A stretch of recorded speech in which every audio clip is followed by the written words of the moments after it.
आप लोग अवगत हैं कि 30 तारीख को एक गंभीर घटना घटी थी और जो दुर्भाग्यपूर्ण था कि सही घटना नहीं होनी चाहिए थी।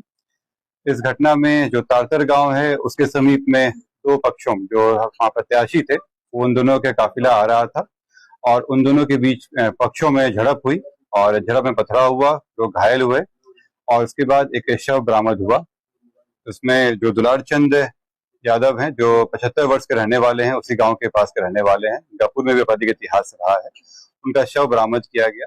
उसके बाद वहां पे दोनों पक्षों के द्वारा कांड दर्ज कराया गया।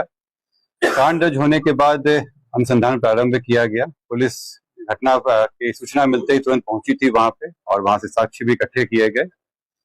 घटनास्थल से कई जगह के फुटेज भी प्राप्त हुए, जिससे क्या घटना हुई है उसके बारे में कई जानकारियां मिली। लोगों के गवाह भी सामने आए और उनकी गवाही भी ली गई।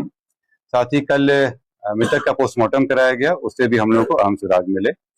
जो अभी तक के अनुसंधान में आया उसमें उससे प्रतीत हुआ कि ये जो घटना हुई है ये आदर्श आचार संहिता का उल्लंघन भी हुआ है। इसमें ये एक गंभीर मामला भी था।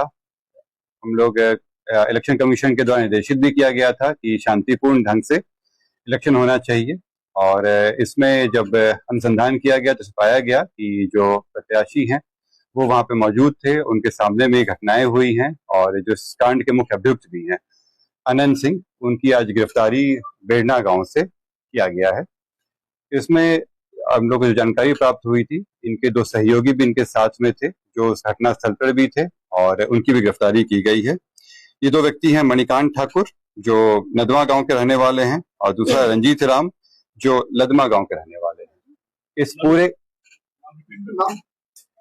इस पूरे मामले में 3 लोगों की गिरफ्तारी हुई है। जो प्रत्याशी हैं अनंत सिंह, उनकी गिरफ्तारी हुई है। दूसरा मणिकांत ठाकुर जो नदवा गांव के रहने वाले हैं, बाढ़ थाना अंतर्गत। दूसरे रंजीत राम जो लदमा गांव के रहने वाले हैं। ये लोग भी उस घटना स्थल पे थे मौजूद। इन तीनों की गिरफ्तारी की गई है। इन तीनों को आगे मजिस्ट्रेट के सामने प्रस्तुत कराया जाएगा और आगे विधि सम्मत कार्रवाई की जाएगी।